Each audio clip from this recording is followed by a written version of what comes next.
அனைவருக்கும் வணக்கம். Welcome to holistic life with Usha YouTube channel.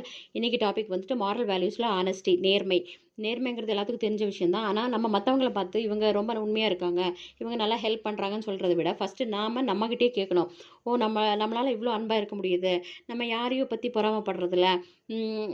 இப்போ யாராவது ஒரு ஃபீலிங்ஸில் இருந்தாங்கன்னா அதை எப்படி சரி செய்யணும் இப்படின்னு நினைக்கிறது. ஸோ இப்படியெல்லாம் நம்மளை நினச்சி நம்ம இவ்வளோ நல்லவங்களாக இருக்கோம்னு சொல்லி நம்மளை நாமே மதிக்கிற அளவுக்கு நேர்மையாக இருக்கணும்.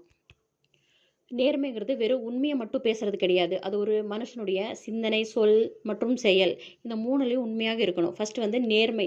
நேர்மையோட டெஃபினேஷன் என்னன்னா, நேர்மைங்கிறது ஃபஸ்ட்டு நமக்கு நாமே உண்மையாக இருக்கணும். அப்புறம் மற்றவங்களுக்கு உண்மையாக இருக்கணும். தப்பு செஞ்சாலும் அதை மறைக்காமல் ஒத்துக்கணும். ஒரு ஆதாயத்துக்காக உண்மையை மாற்றாமல் இருப்பது தான் நேர்மையோட அடையாளம்.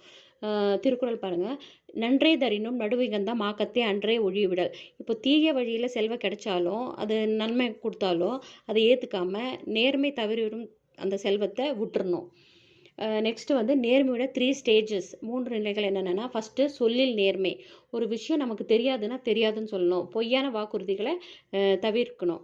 செகண்ட் வந்து செயலில் நேர்மை. யாரும் பார்க்காத போதும் சரியான விஷயத்த செய்யணும். இன்டெகிரிட்டின்னு சொல்லுவாங்களே அது. ஃபார் எக்ஸாம்பிள், இப்போ ரோட்டில் ஏதாச்சும் பணமோ திங்ஸோ எதாவது கிடைச்சானா அதை அந்த ரைட் பர்சன்கிட்ட சேர்க்கணும்.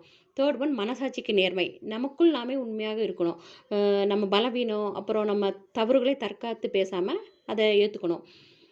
இதுக்கு ரிலேட்டடாக திருக்குறள் பாருங்கள், அழுக்காறு அவா வெகுளி இன்னாச்சொல் நான்கும் இழுக்கா இயன்றது அறம்.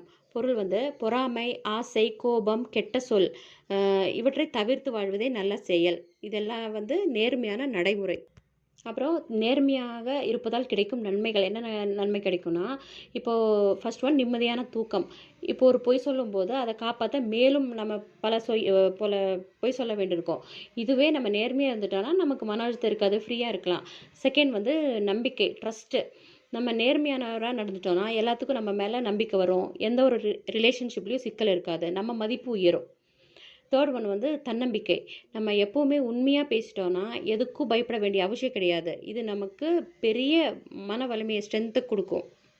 இது வந்துட்டு பகவத்கீதாவில் எப்படி அழகாக சொல்லியிருப்பாங்க பாருங்கள். இன் பகவத்கீதா ட்ரூத்ஃபுல்னஸ் சாப்டர் 17ல், speech that is truthful, pleasing, beneficial and not disturbing to others.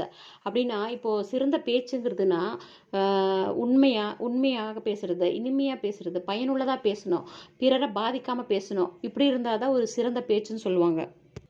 Next chapter 3ல், it is better to fail in one's own dharma than to succeed in another's. அப்படின்னா இப்போது நம்முடைய திறமை, விருப்பம், நம்முடைய நோக்கம், இந்த மாதிரி நம்முடைய பாதையில் போய் தோல்வி வந்தாலும் பரவாயில்ல, ஆனால் மற்றவங்கள வாழ்க்கையை ஃபாலோ பண்ணி அதில் வெற்றி கிடைச்சாலும் அது நம்மளுக்கு நிறைவாக இருக்காது, பிரயோஜனமே கிடையாது. ஸோ உண்மையான வெற்றிங்கிறது வந்து வெளிப்புற சாதனை கிடையாது, நம்ம உள்ளக்குள்ள கிடைக்கிற திருப்தி. எப்படி பியூட்டிஃபுல்லாக இருக்குல்ல. நேர்மைங்கிறது இன்றைக்கும் சவாலாக இருக்குது. ஏன்னா இன்றைய உலகத்தில் குறுக்கு வழியில் முன்னேற பல பொய்யை சொல்கிறாங்க. ஆனால் பொய்யால் வர வெற்றி வந்து தற்காலிகமானது. If you lose money you lose nothing, if you lose honesty you lose everything. When you choose truth you choose freedom. நேர்மை என்பது ஒரு பழக்கம் கிடையாது, அது ஒரு வாழ்க்கை முறை. நேர்மைங்கிறது நம்ம ஆளுமை, கேரக்டர். So be on